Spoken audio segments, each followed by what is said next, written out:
Sejam todos bem-vindos ao estudo diário das Escrituras. Gratidão pelos comentários de vocês. Gratidão, Isaías Freitas, meu amigo, irmão, por ter vindo aqui e compartilhado uma mensagem ontem. E que mensagem, né? A mensagem foi muito linda e eu favoritei essa mensagem, coloquei como especial. Eu não vou perder nunca essa mensagem, tá bom? Gratidão por ter vindo aqui e ter preparado, né, uma mensagem com tanto carinho, tá bom? Vou mandar um forte abraço aqui também para o Elder Duarte e a Sister Duarte, né, que são missionários de tempo integral, e eles estão compartilhando essa mensagem aqui com as pessoas do ramo Santo Antônio da Patrulha.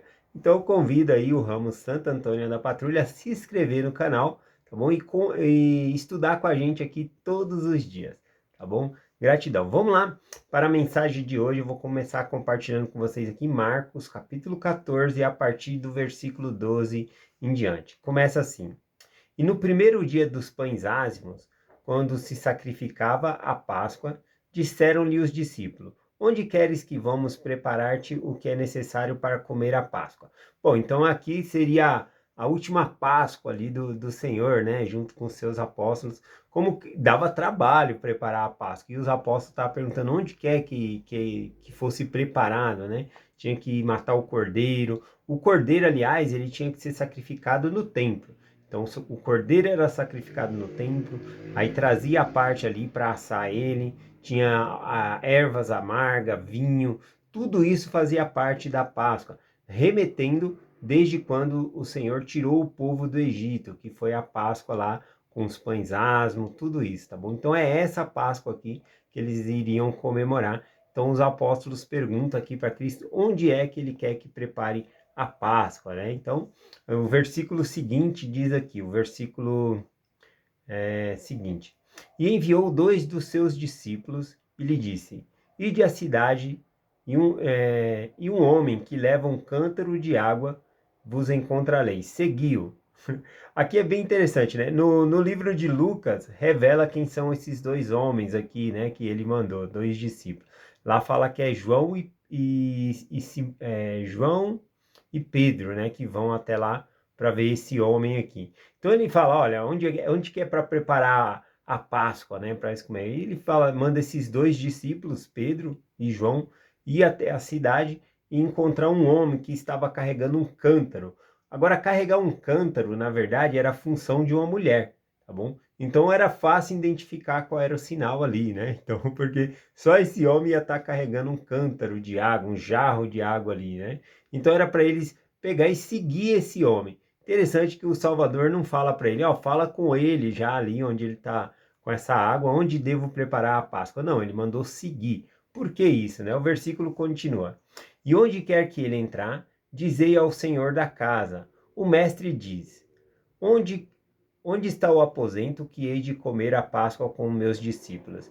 Então observe que ele seguiu aquele homem que estava carregando um jarro, né, um cântaro, mas esse homem, ele não era o dono da casa, ele era um servo.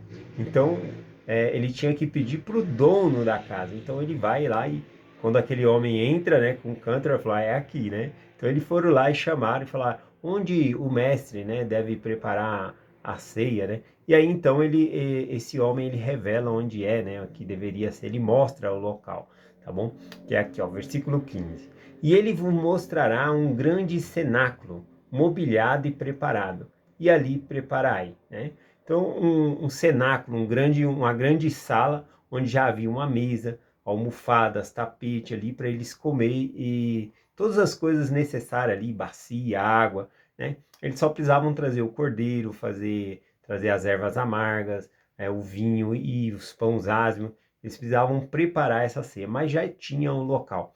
Quando eu li essa mensagem aqui, né, que já havia um lugar, enquanto os discípulos estavam falando, onde é que, né, parece que os discípulos estavam preocupados, né, onde deveria ser a ceia. Mas na verdade Jesus Cristo já sabia onde deveria ser e revelou para eles, né? E eles foram lá e esse homem mostrou esse grande cenáculo. Quando eu li essa escritura, eu lembrei da capela, da igreja, porque eu sei que domingo eu posso ir à igreja e que lá vai estar esse cenáculo, um lugar preparado para mim tomar a ceia do Senhor, tomar o sacramento, né? É isso que o Senhor vai instituir aqui. Continuando aqui, versículo 16, né? Ah, e saindo os seus discípulos, foram à cidade e acharam como lhe tinha dito e prepararam a Páscoa. Então, de acordo com o que Jesus Cristo falou, aconteceu. E lá eles prepararam a Páscoa. Bom, agora eu vou continuar aqui, né? Ele dá uma pulada aqui para continuar o versículo, lá em Marcos, capítulo 14, versículo 22. Mas antes de ler o 22, né, nos evangelhos sinóticos aqui, você pega um detalhe em um, em outro, e eu peguei um detalhe aqui em Lucas, capítulo 22, versículo 15, tá bom? Então, antes do Senhor partir o pão, começar a fazer a ceia ali com eles, olha só o que diz lá em Lucas 22, 15. E disse-lhe: Desejo muito comer convosco essa Páscoa, antes que padeça, né? Aqui é interessante, né? Antes que ele padecesse, ele queria comer com os seus discípulos, né? Comer essa Páscoa, né? Então, olha aqui, se eu perguntasse para você, se fosse o seu último dia de vida, o que você gostaria de fazer, né? Talvez muitas coisas poderiam passar na sua cabeça, né? Mas aqui Cristo, ele desejou passar com eles. Essa palavra aqui, ó, e disse-lhes: Desejei muito comer convosco a Páscoa. Isso aí, desejei muito, no grego aqui significa desejo, anseio, anseio ardente. Ele desejou muito. Era algo que ele muito queria, era estar aqui com os discípulos dele, né? Antes que chegasse a hora dele ali de partir, né? Aqui quando diz antes que eu padeça, na verdade aqui não é uma referência à morte. Claro que Jesus Cristo, o destino dele seria a cruz, né? Ele estava caminhando para isso, mas aqui o padecer, aqui nessa parte, significa sofrimento. Antes de ir para o jardim de Getsêmani, ele queria muito estar com seus apóstolos, estar aqui fazendo essa ceia, ele desejou muito, conforme aqui no grego, ardentemente ele desejou estar aqui. E eu fico pensando, né, às vezes a gente com nossos desejos egoístas, o que nós gostaríamos de fazer? Né? Acredito que se nós perguntarmos para muitas pessoas, nós se surpreenderia, né, sobre o que as pessoas gostariam de fazer, tá bom? Mas Cristo, ele quis passar o tempo com os seus apóstolos. Aqui não é o último dia dele ainda, né? Mas ele não teria mais nenhuma semana, eu acho que mais 4, 5 dias aqui, até a crucificação, tá bom? Então eu achei interessante esse detalhe aqui em Lucas, né? Que ele desejou muito estar com os apóstolos e fazer essa ceia. Até porque comer ceia é um sinal de muita amizade, de proximidade. Ele tem essa proximidade aqui com os apóstolos. Continuando então, Marcos 14, a partir do versículo 22, diz assim: e comendo ele, tomou o pão, e abençoou, e partiu, e deu-lhes, e disse: Tomai e comei, isto é o meu corpo. Esse o abençoou, né, deu graça, né, no grego significa Eucaristia, ou seja, concedeu misericórdia. Isso seria uma tradução literal, né? Concedeu misericórdia. Quando ele abençoa o pão ali, ele está concedendo misericórdia a nós. É por meio do sacrifício de Jesus Cristo que nós obtemos a misericórdia. E ele continua, né? E tomando o cálice e dando graças, né? Essa palavra graças aqui que significa Eucaristia, né? Na verdade aqui, tá bom? No grego. Então a palavra é graça. E deu-lhes a todos de beber. E disse: Isto é o meu sangue, o sangue do Novo Testamento, que por muitos é derramado.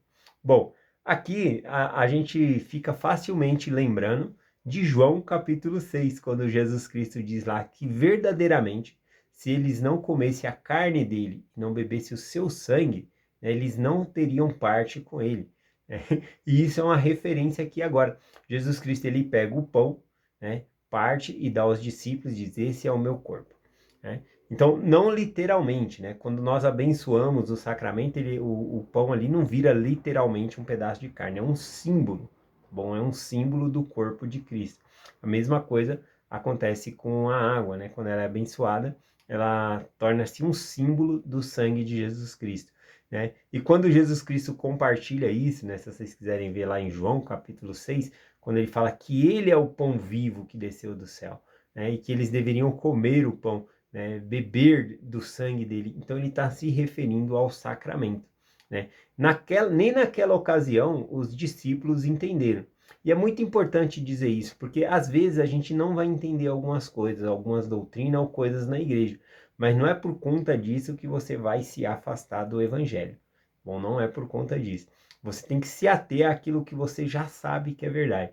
Então, os apóstolos acharam muito duro na época aquele discurso. Além de não entender, eles acharam muito duro. E muitos deixaram de seguir Jesus Cristo naquela ocasião, né? Deixa eu compartilhar com vocês rapidinho, ó. É João 6, versículos 66 e 67. Desde então, muitos dos seus discípulos tornaram para trás e já não andavam com ele. Ou seja, depois daquele discurso que Cristo deu, muitos voltaram para trás, deram as costas ao Salvador. E aí então Jesus diz aos 12: Quereis vós também retirar-vos?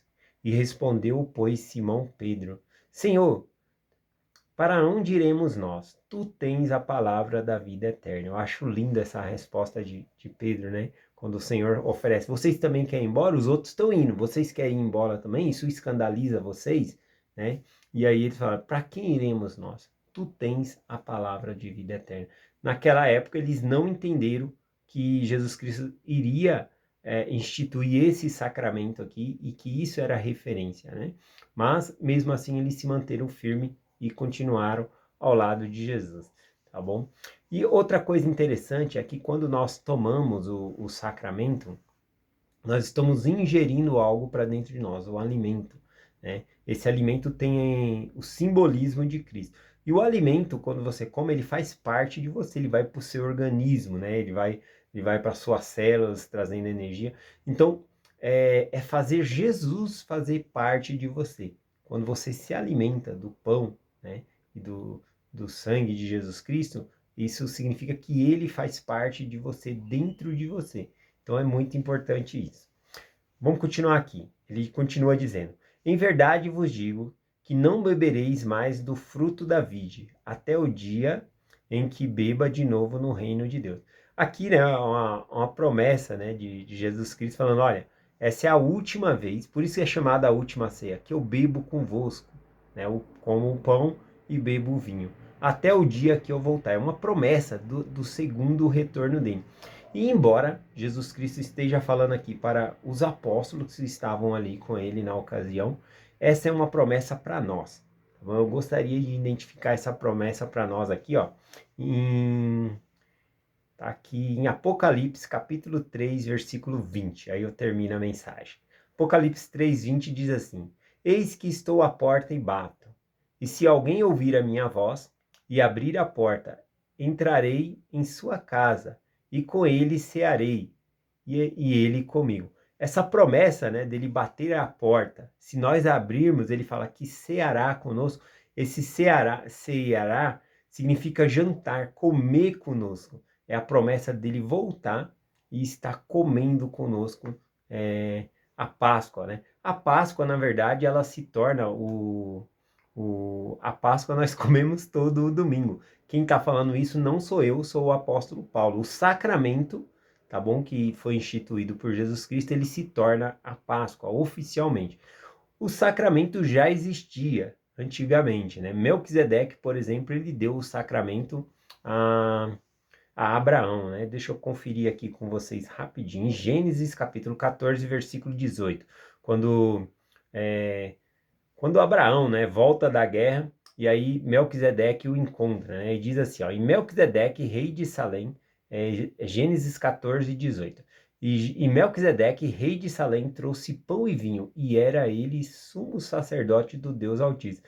Não é à toa que ele era um sumo sacerdote, ele tinha autoridade para abençoar o pão e o vinho, e trouxe ali pão e vinho, né, para Abraão. Então eles partilham sim do sacramento. Aliás, todas essas ordenanças que a gente está falando, né, às vezes mesmo quando parece que ela é nova, ou até mesmo como é citado o novo e eterno convênio, é porque ele foi restituído de novo em nossa geração, tá bom? Na nossa dispensação, mas eles já existiam esses convênios, tá bom? Então, sempre existiu, tá bom? E aí o Senhor vai trazendo, né? E agora ele pega a Páscoa e coloca no lugar aqui como o sacramento, né? Eu não vou ler para a mensagem não ficar tão comprida, mas vocês podem conferir lá, ó, o próprio apóstolo Paulo falando, né, que agora é ele que é a Páscoa. Deixa eu ver aqui se se eu pego só esse versículo aqui, deixa eu ver se fica mais fácil. Não, deixa, vai ficar muito grande aqui. Vou só compartilhar com vocês. É 1 Coríntios, capítulo 11, versículo 23 ao 29. Na aula das 5h20 da manhã eu leio, né? Mas aqui tem mais tempo, mas aqui não vai dar tempo, não. Aqui, Paulo, ele fala que essa é a nova Páscoa, né? Que Cristo agora é a Páscoa nossa, né? Esse sacramento que nós estamos comendo. Ele vai falar as mesmas coisas aqui, que Cristo, ele pegou o pão, partiu, falou que era o corpo dele, pegou o vinho, deu de beber, falou que era o sangue dele, e aí ele diz, essa é a nova Páscoa, né? Nossa, então é lindo, né? Espero que vocês possam ver lá. É 1 Coríntios, capítulo 11, do versículo 23 ao versículo 26, tá bom? Então, eu sou muito grato pelo sacramento. O sacramento, ele recarrega as nossas baterias. É a nossa bateria espiritual.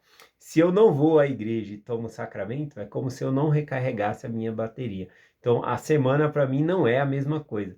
Então, ao tomar o sacramento, eu renovo as minhas forças, renovo todos os meus convênios. O sacramento, ele não é a renovação somente do convênio do batismo, é de todos os convênios que nós fazemos, tá bom? Então, eu compartilho essa mensagem com vocês, em nome de Jesus Cristo. Amém. Até amanhã.